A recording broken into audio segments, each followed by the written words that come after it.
Morning all. It's been a while, so figured I'd make a little video here, put some thoughts to words, and see what you guys think, don't think, or whatever. Topic of today is gonna be the enemy of my enemy is my friend, and we are seeing that a lot.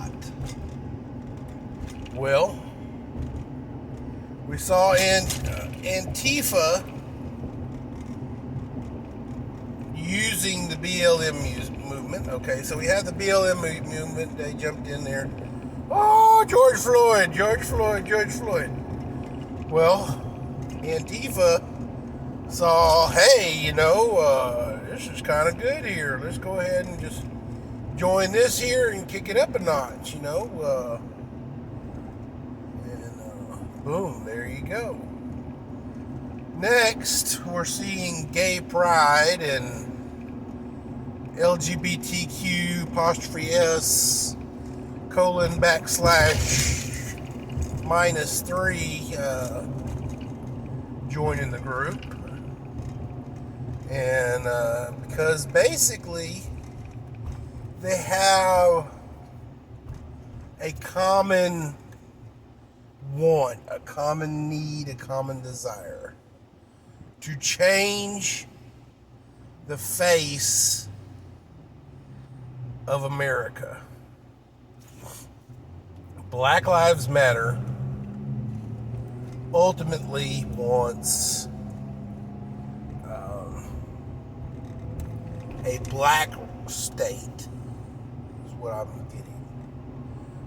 They want somewhere, they want to segregate, is what I'm getting. They want to either run America or a place where they can call their home and run it like they see fit. Which, holy fuck, that's basically Chicago. And we see what kind of fucked up place that is. But we also see Antifa. What does Antifa want? Antifa wants communism, Marxism. They want that control. And as such, BLM has been infiltrated by Marxists and communists. So guess what? Birds of a feather flock together. So why not let Antifa be the militant side of the BLM movement? Let's just go ahead and adopt that, Then we've got, I hate to even admit them, the NFAC, the Not Fucking Around Coalition. Well, I hope you guys realize that those are nothing but actors, okay? Yeah, some of them may be vets, have military service records. But guess what? You can be a cook in the Navy, or you could be a paper pusher in the Army, or any of the other branches. You can be somebody's fucking secretary and still have a military record and say you're a vet, Doesn't mean that you've seen combat. Doesn't even mean that you know how to shoot a gun. So there. Thing is, though, guys, that they are dangerous.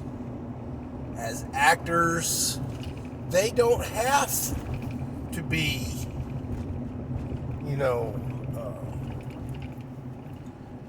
military trained or good shots or something.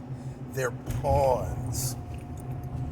They are dyed-in-the-wool pawns. What they are designed to do is they're there to bait. They are bait for us. The 3%ers, the militia, the patriots, the good old boys, the book boys. They're bait. Now, I've seen that in Kentucky, they've evidently, someone has called to arms because NFAC is calling for, quote unquote, some serious shit in Kentucky. Well, what does some serious shit in Kentucky mean? Well, given what I've seen as far as videos, they're going to go blacked out. They're going to probably, the guy with the 22, with the Jam 22, he's probably going to have finally got that cartridge chambered or unchambered, as the case may be. So, because they've seen people are, picking them apart. They've probably made enough money now that they're going to have everybody in some form of tactical gear, even the big fat black chicks in the back with the fanny packs. So they're going to be all blacked out, some kind of tactical gear, and they're going to make their presence known. They're going to get on a bullhorn. They're going to post on social media. Hey, book boys, threepers, y'all come on out here and do some shit. Well, someone, I don't know what organization he represents, has called to arms in Kentucky. This could be a very dangerous thing, guys. Y'all all wonder why I tell you guys, if we ever call to arms, we're in condition 3. Full mags in the weapons, nothing chambered, hammers down. Why is that? Because it gives you those seconds for clear thought before your finger touches the trigger. This is what they want to happen. They want us to go there and have an accidental discharge, or maybe not even an accidental discharge, maybe an intentional discharge. The mainstream media and the government entities are chomping at they are drooling for the ability to pin something on us, to label us terrorists, to label us, enemies of the state like Antifa. That's what they're wanting. That's the whole reason for the NFAC. They are pawns. And as you can see by most of these,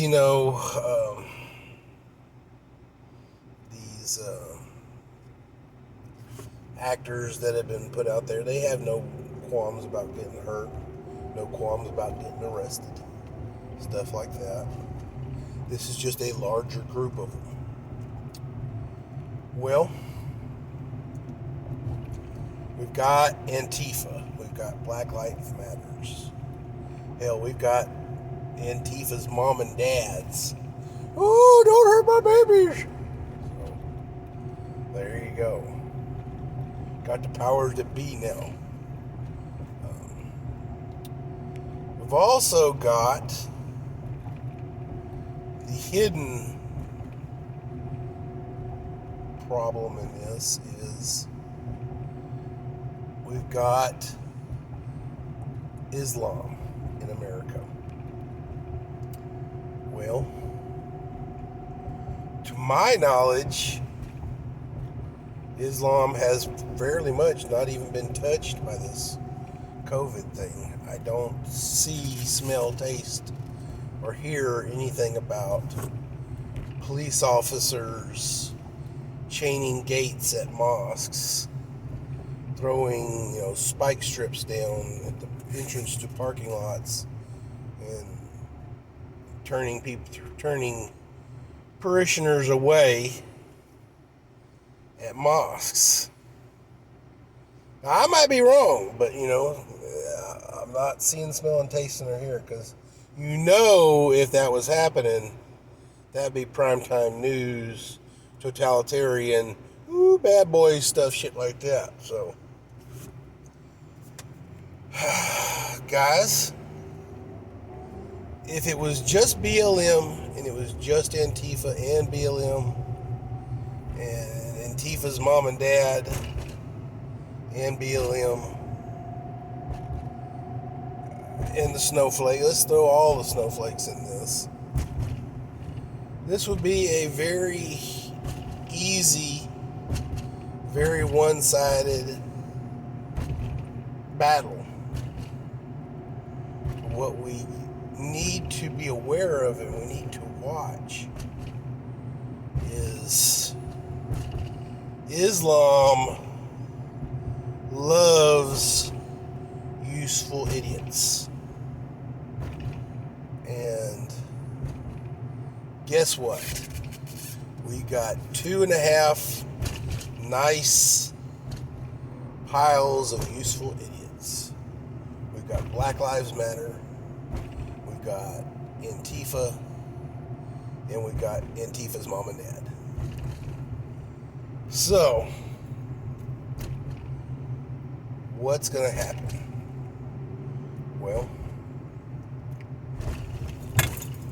Islam is going to, or the Islamists, or whatever you want to call them, are going to sit back and they're going to watch where our powers are. They're going to watch us come out of the woodwork,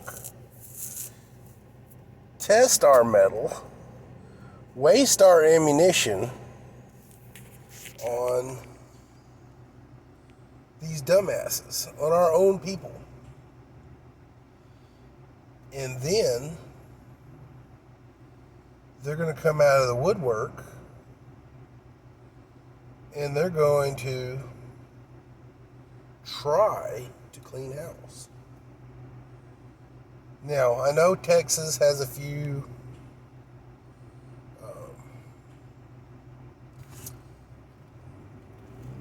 Al-Qaeda training posts or compounds here in Texas. I don't know if they're pot-marked in all other 50 states. I find it interesting to think that they would be in Alaska, given the sheer intensity of that climate, and Al-Qaeda and all them are pretty much used to desert warfare. I could only imagine them working in 6 months of darkness and temperatures below zero and stuff like that. But stranger things have happened. Adapt and overcome, I guess. But guys, Islam is not done with us. They are, if they're not fueling this war, they're definitely not hindering it. But I'm thinking they're just sitting back watching. And they're training. And they're vigilant. And they are watching us destroy our own society. And we've got a couple of states up in the north that are allocating to allow Sharia law to be practiced. Dudes, that ain't good. Sharia law allows rape, condones it. It allows honor killing. It condones it. It allows for so much evil in the eyes of civilized society that Why would civilized society allow this to happen? Or allow it to enter our lands? Guys, the enemy of my enemy is my friend. And what's bad is we've got BLM, we've got Antifa, we've got Karens who are more than happy to sell out anybody. Guys, I'm going to tell you this right now. If you are prepping, if you are hoarding ammunition, if you are, gathering your arms, keep it to yourself. Don't let your neighbors know. Don't let your family know. I hate to say that, but tell your family, hey, you need to start prepping. If they haven't already been. Hey, you really need to do this. Hey, you need to, how many rounds of ammunition you got? How many guns you got? Do you have any guns? Because if your family knows that you're ready for the shit that hits the fan, and they, laugh at you or call you, reindeer games and shit. If the shit hits the fan, guess what? They know that you're ready for it. And guess what? They're going to come knocking. It may take them a day or two to get through the masses of craziness, but you're their target place to go.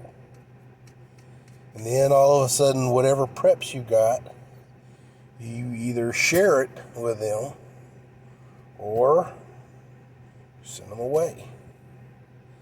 And you gotta think about that, guys. Send them away. You don't know how long before society calms down. How long before the food trucks start coming back. How long before, society, gets back to normal, if it will get back to normal. Your preps have to be able to stretch you for as long as you intend them to do.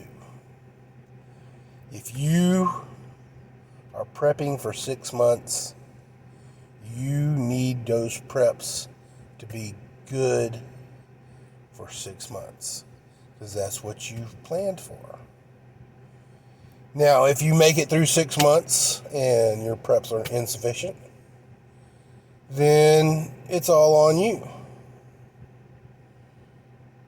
To go out, find more resources. But if you plan for 6 months, and all of a sudden Aunt Sarah and her 16 kids come in, and, she got, 12 different baby daddies and 16 kids, she's coming over to your house, all of a sudden your 6 months of prep turn into a month and a half. Dudes, that ain't good. That puts more burden on you. Unless Aunt Sarah's coming with a minivan not only full of kids, but with, a second minivan full of nothing but food, and wanting you to help her with, ammunition and guns, you can maybe make that work. But, if all she's coming with is empty bellies and mouths to feed, no. Aunt Sarah, I love you, but you're going to have to go away. Go back home. Figure out how to feed your kids that way.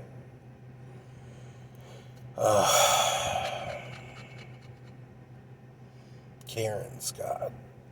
In World War II, they were bad. snitching on the people on the helping Jews and stuff like that.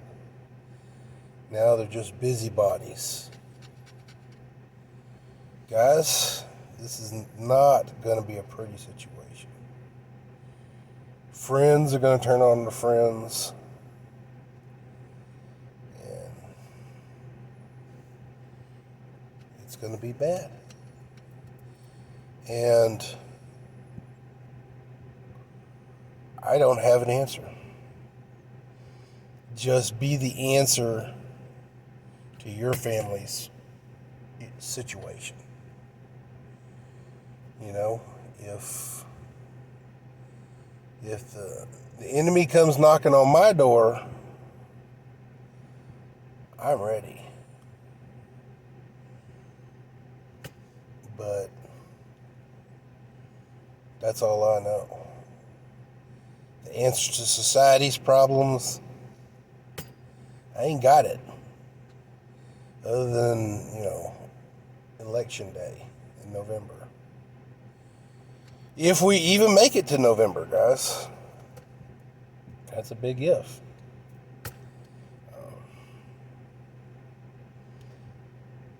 Given the rapid decline in society just in 2020, don't want to denounce the crazy that started as of November 2016. Yeah, that was a wild ride in itself, but shit, 2020 got here, and damn, if it didn't just, rip off the volume knob, it's just screaming at us.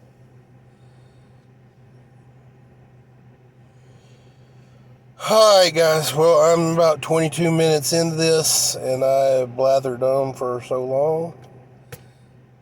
Keep your powder dry, keep your stick on the ice, stay vigilant, and I will see you again.